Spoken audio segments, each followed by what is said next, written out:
Have you ever felt like you're the only one trying to move forward while everyone around you pulls you back? Maybe you've set goals, real goals, only to have your friends laugh and say, "Why are you trying so hard?" Maybe you've noticed that the people you spend the most time with never talk about dreams, only about weekend plans and who said what on social media. You tell yourself, "They're my friends. They've always been there for me." But what if I told you that the 5 people you spend the most time with are quietly determining your entire future? What if one young man's story could prove that your circle isn't supporting you, it's suffocating you? This is the story of a boy who had to choose between his friends and his future. Stay with me until the end because this might be the mirror you've been avoiding. In a crowded urban neighborhood where apartment buildings pressed against each other like books on a shelf, there lived a 9-year-old named Marcus. Marcus had just graduated high school 6 months ago with average grades, no clear direction, and a group of 5 friends he'd known since middle school. Jake, Devin, Carlos, Ty, and Brett. They were inseparable. Every day after Marcus finished his shift at the fast food restaurant where he worked, the group would meet at Jake's apartment. They'd play video games until 2 a.m., smoke weed, talk about girls, and complain about how unfair life was. How the system was rigged, how people with money had it easy, how there was no point in trying because the game was designed for them to lose. Marcus wore the same 3 outfits in rotation. His paychecks barely covered his phone bill and his share of rent in the cramped apartment he shared with his older brother. His mother had passed away when he was 15, and his father had left long before that. His brother, Anthony, worked 2 jobs and was rarely home, but when he was, he'd look at Marcus with disappointment. "Marcus, you're wasting your life with those guys. They're going nowhere." Marcus would defend them. "They're my boys. They've got my back. You don't understand." But deep down, in the quiet moments before sleep, Marcus felt something gnawing at him, a whisper he couldn't silence. Is this all there is? Working minimum wage, hanging out, getting high, repeating? He saw other people his age on social media, starting businesses, going to college, traveling, building something. And when he'd mention it to his friends, they'd mock him. "Man, that's fake. Nobody our age is really doing that. It's all for show. You think you're better than us? Relax, bro. We're young. We've got time." And Marcus would silence the whisper and join back in, because it was easier, because they were all he had, because being alone felt scarier than being stuck. One cold Saturday morning in December, Marcus woke up at 11 a.m. to 47 missed calls from his brother. His heart pounded as he called back. Anthony's voice was shaking. "Marcus, get to the hospital. Now. It's Jake." Marcus's blood went cold. Jake, his best friend since 6th grade. The hospital was chaos. Police, crying mothers. Jake had overdosed at a party Marcus hadn't been invited to. He was alive, barely, on life support. Devin and Ty were there in the waiting room, eyes red. "Man, it's crazy," Devin said, shaking his head. "One minute we're partying, next minute Jake's on the floor. Life's wild, bro." Marcus stared at him. No remorse, no reflection, just acceptance, as if this was normal, expected even. He sat in that sterile hospital hallway for hours, watching Jake's mother sob, watching doctors rush in and out, and something inside Marcus cracked, not with sadness, with clarity, cold, brutal clarity. He looked at Devin and Ty, scrolling through their phones, already joking about something else. And he thought, "These are not my friends. These are anchors, and I'm drowning with them." He walked outside into the freezing morning air. It was 5:30 a.m. The city was just waking up. A few people jogging, a man opening his coffee shop, a woman in scrubs heading to her nursing shift. And Marcus made a decision. "No more," he whispered to the empty street. "I'm not ending up on a hospital bed. I'm not wasting my life. I don't care if I have to do it alone." On the bus ride home, exhausted and emotionally wrecked, Marcus sat next to an older black man in his 60s, well-dressed, reading a thick book titled Times Principles of Wealth *. Marcus couldn't help himself. "Excuse me, sir, what kind of book is that?" The man looked up, smiled gently. "A book that taught me how to stop being poor and start being purposeful." Marcus felt tears threaten his eyes. "I don't know how to do that. I feel stuck." The man closed his book and studied Marcus's face. "How old are you, son? 19? And who do you spend your time with?" Marcus hesitated. "My friends. We've been tight since we were kids." "What do they do?" "We hang out, play games, talk." "About what?" Marcus opened his mouth and realized he had no good answer. "Just stuff," Life. Nothing serious. The man nodded slowly. Let me tell you something that changed my life when I was your age. I was you. Poor neighborhood. No father. Friends who were going nowhere. And I loved them. They were my brothers. But then my mentor told me this. Show me your friends, and I'll show you your future. He leaned forward. Son, you are the average of the 5 people you spend the most time with. Their habits become your habits. Their mindset becomes your mindset. Their income becomes your income. If your 5 friends are broke, unmotivated, and stuck, guess what you'll be in 5 years? Marcus felt the words hit like a hammer. But they're all I have. No, the man said firmly. Loneliness is all you have if you stay. But if you leave, you'll find people building what you want to build. It's scary. It's lonely at first. But it's the only way. The man pulled out a business card. My name is Dr. Raymond Clark. I run a mentorship program for young men trying to escape environments that don't serve them. If you're serious about changing your life, call me. But I only work with people who are ready to make hard choices, including leaving behind people they love. Marcus took the card with shaking hands. What if I'm not strong enough? Dr. Clark smiled sadly. Then you'll spend the rest of your life wondering what if. The choice is yours. The bus reached Marcus's stop. He looked at the card in his hand and felt the weight of the decision ahead. That evening, Marcus did something he'd never done. He stayed home, alone. His phone buzzed nonstop. Devin, yo, where you at? Carlos, we're at Jake's. You coming? Brett, bro, don't be weird. Get over here. Marcus stared at the messages. Every part of him wanted to go, to be accepted, to not feel alone. But instead, he turned off his phone, pulled out a notebook, and wrote 3 questions. 1. Where do I want to be in 5 years? 2. Will my current friends help me get there? 3. Am I willing to be alone to become who I need to be? He stared at the answers he knew were true, and he cried, because the truth hurt. The next morning, Marcus called Dr. Clark. Dr. Clark, I'm ready. I don't know what I'm doing, but I can't stay where I am. There was a pause, then warmth in the older man's voice. Good. Meet me Monday at 6 a.m. at the downtown library. Don't be late. And Marcus? Yes, sir? This will be the hardest thing you've ever done. Harder than any job. Harder than any test. Because you're gonna have to walk away from people you love. But on the other side is a life you can't even imagine yet. Are you ready? Marcus swallowed hard. I'm ready. Monday morning, 5:45 a.m., Marcus stood outside the library in the freezing cold. At exactly 6 a.m., Dr. Clark arrived, carrying 2 coffees. He handed one to Marcus. You showed up. Most don't. That tells me something. They sat in the empty library lobby. Dr. Clark pulled out a notebook and drew a simple circle.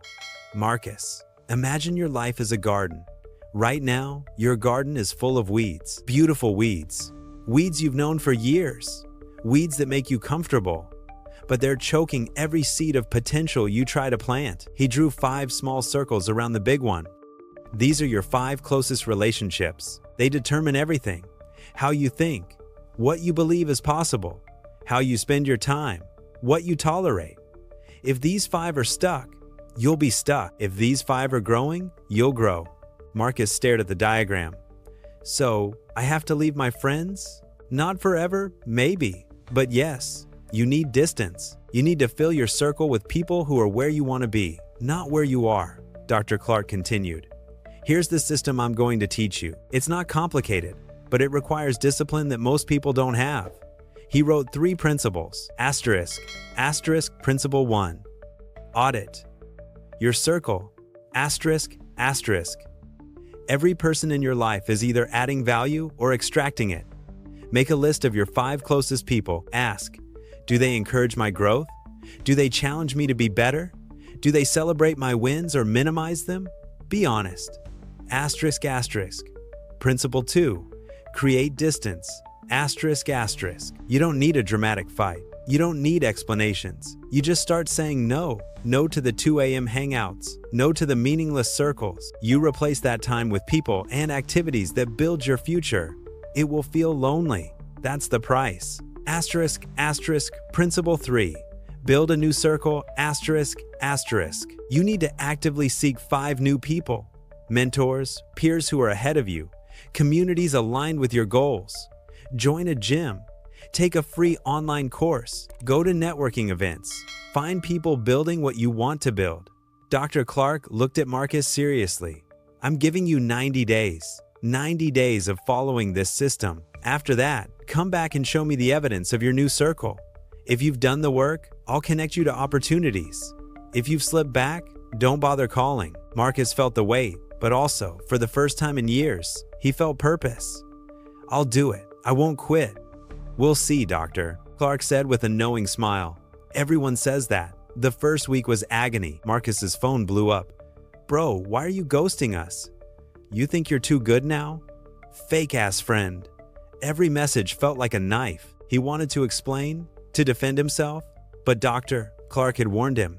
Don't explain. They won't understand until they're ready to change, and most never will. Just quietly build. Marcus started waking up at 6 a.m. He joined a free coding boot camp at the community center. He started going to a small gym where men twice his age were disciplined and focused. He read books Dr. Clark recommended. He felt alone, deeply alone, but something changed around day 25. Marcus met a guy named Steven at the coding boot camp, 22 years old, working 2 jobs while learning software development. They started studying together. Steven introduced Marcus to his roommate, Lisa, who was building a small online business. Lisa invited Marcus to a young entrepreneurs meetup. Slowly, Marcus's circle was changing. These people talked about goals, not gossip. They shared resources, not excuses.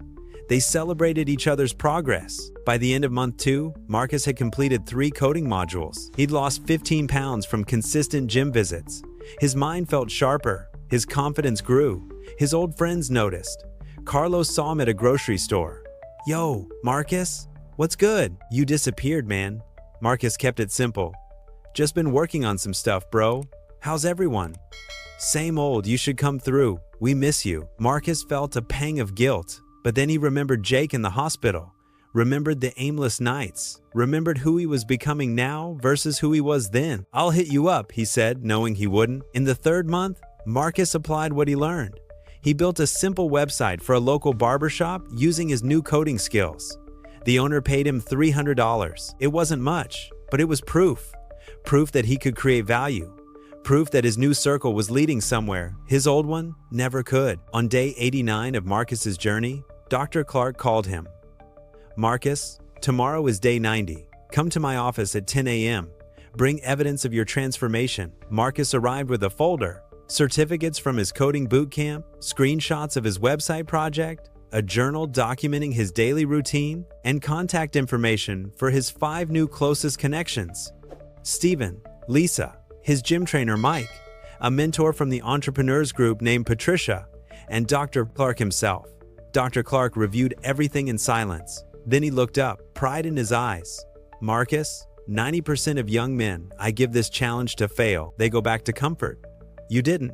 Do you know why? Because I was desperate enough to be uncomfortable? Exactly. Desperation is a gift if you use it right. Dr. Clark pulled out his phone. I'm connecting you with a tech startup that needs junior developers. It's an internship, but it pays $18 an hour and has growth potential. You interested? Marcus's eyes widened. Yes, absolutely, yes. Good. Interview is Friday. But Marcus, remember this. Changing your circle isn't a one-time event. It's a lifelong practice. You'll need to audit your relationships every year. Some people you outgrow. Some outgrow you. Never feel guilty for protecting your future. Marcus's voice cracked. Dr. Clark, thank you. You saved my life. No, son. You saved your own life. I just showed you the door. You walked through it. 1 year later, Marcus was a full-time junior developer making $55,000 a year. He'd moved into his own small studio apartment. He was taking online courses toward a computer science degree. His new circle consisted of ambitious, growth-focused people who pushed him daily. Every few months, he'd run into one of his old friends. The conversations were always the same. Man, you changed. Yeah, Marcus would say. I had to. Devin worked the same dead-end job. Carlos was in and out of trouble. Brett had a kid he couldn't support. Ty was doing okay, but stuck in the same apartment, same routine. Jake had survived, but was still struggling with addiction. Marcus felt sadness for them, but not guilt. He'd extended the same resources Dr. Clark gave him. They weren't interested, and that was their choice. When people at work would ask, "Marcus, how did you change your life so fast?" he would smile and say, "I changed my circle. Everything else followed." My friend, Marcus's story is proof of something powerful. You are not stuck because of your circumstances. You're stuck because of your circle. Here's what most people don't understand. The people you spend the most time with are programming your brain. Their beliefs about money become your beliefs. Their work ethic becomes your standard. Their fears become your limitations. You can't hang around 5 broke people and expect to get rich. You can't hang around 5 unmotivated people and expect to stay driven. You can't hang around 5 people with no vision and expect to see clearly. This isn't about being better than anyone. This is about protecting your future. Your friends might love you, but love doesn't mean they're good for your growth. Successful people understand this. That's why they're selective, not arrogant, strategic. They know that proximity is power. So here's your challenge. The same challenge Dr. Clark gave Marcus. Asterisk, asterisk. Step 1. Audit your circle. Asterisk, asterisk. Tonight, write down the 5 people you spend the most time with. Be honest. Then ask, are these people where I want to be? Do they challenge me to grow? Do they celebrate my ambition or mock it? If the answer is no, you know what you have to do. Asterisk, asterisk. Step 2. Create distance. Asterisk, asterisk. You don't need drama. You don't need explanations. You just start saying no. No to the plans that drain you. No to the conversations that go nowhere. Replace that time with people and activities that build you. Asterisk, asterisk. Step 3. Build a new circle. Asterisk, asterisk. Join communities aligned with your goals. Take a class. Go to networking events. Find mentors. Seek people 5 steps ahead of you and learn from them. It will feel lonely at first. That's the price of growth. Pay it. I promise you this. If you change your circle and commit to growth-focused relationships for 90 days, your life will not look the same. Maybe you won't land your dream job immediately. Maybe you won't become a millionaire, but you will become someone different, clearer, stronger, more focused, and that person can achieve anything. Marcus had nothing. No money, no degree, no support system. Just the courage to walk away from people he loved because he loved his future more. You have more than he had. The only question is, will you use it? Or will you stay comfortable, surrounded by people going nowhere, and wonder 5 years from now why you're still stuck? If you're ready to protect your future, hit that like button right now as your commitment.